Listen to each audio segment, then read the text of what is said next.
celebrated our first year on February 23rd, 2012 of the Durango Discovery Museum. It was a very exciting first year, filled with surprises and things that we weren't even expecting. Twice as many people walked through our doors the first year than we had in 3 years combined at the old location. We have people coming in from all over the country. We have people coming in from other countries as well. It's been almost a decade that it's taken to get to where we are right now. The city of Durango was a huge component in getting the museum open, and they kind of challenged our organization to do this. This building was about to be shut down, turned down, and it's a beautiful location. And a group of people pretty much begged and pleaded before the city council to save the building.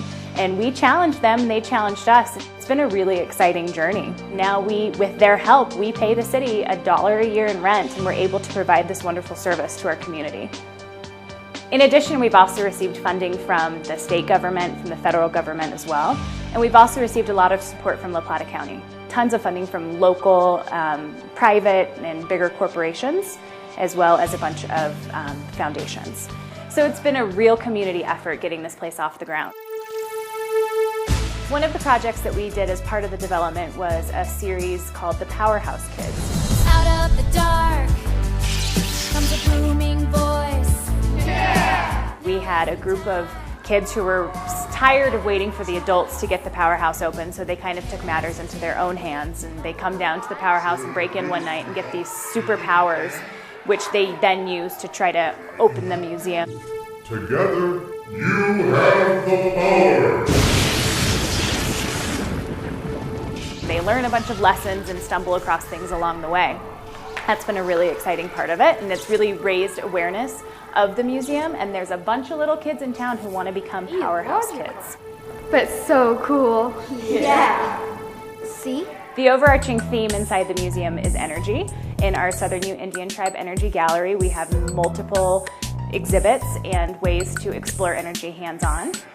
We have an amazing E-tree, which is kind of geared towards the younger kids, but everybody loves climbing to the very top of the tree, and you can learn about the ecosystems and all sorts of wonderful things that we have here in our environment.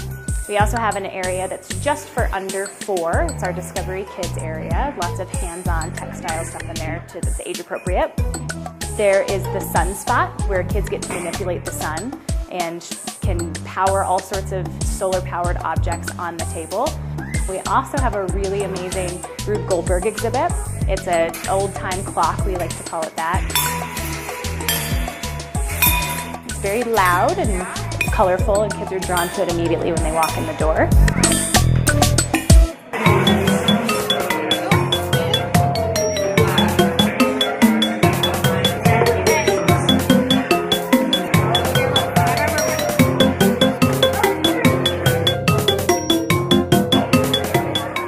Joe Lounge, and I am the Spark Shop manager, as well as a generalist with many other things around here. The Spark Shop is a special place that we have for some of the older kids, that's a little bit higher order thinking going on in that room. It's a little hard to describe because it's always changing. We have several really interesting things in there, including a 3-dimensional printer, a printer that you can take and take a 3D drawing and actually print it out in its 3D-ness.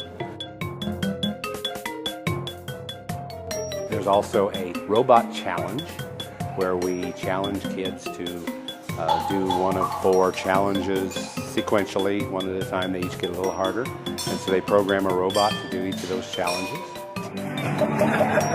We also have a telegraph station connected to a telegraph station in the train,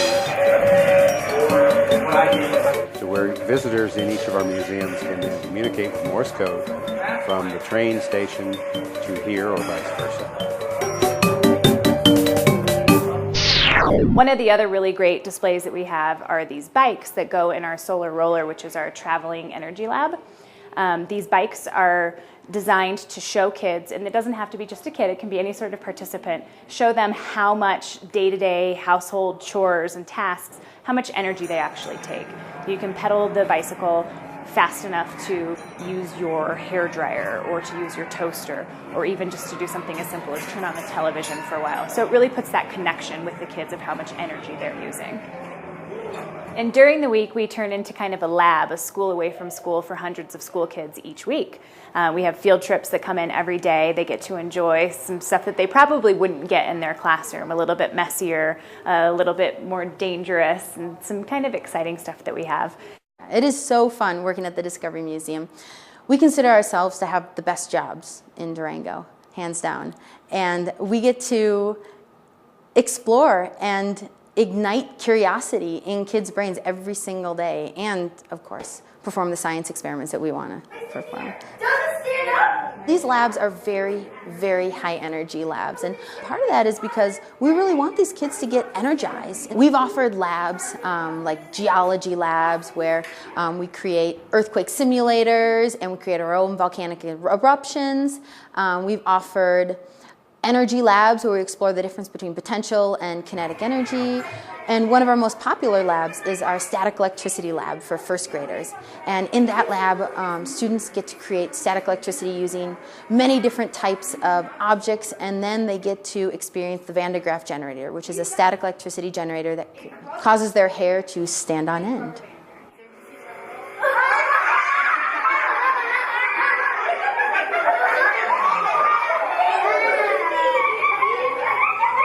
Kids really enjoy watching their friends' hair stand on end, whether it's in a mohawk, whether it makes them look like they have pigtails when they really don't, or whether it just makes them look ridiculous. One of our special displays that we only bring out from time to time is the Tesla Coil. And it is something that's really amazing. It allows kids to be able to play with energy and electricity, and it's a safe way to shock yourself.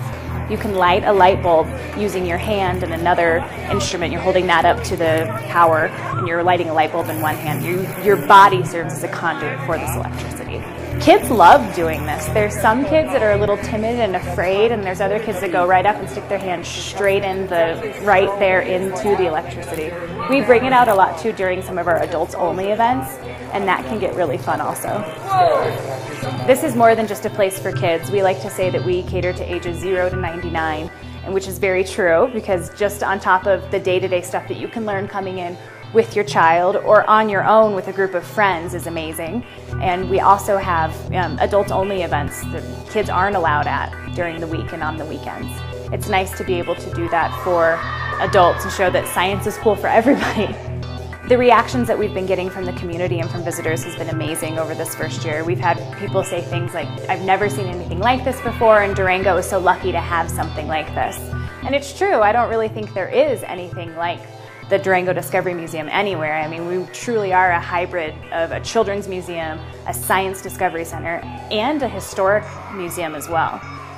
If you feel like you've been to the museum and you've seen everything that there is to see down here, come back down, give us another chance.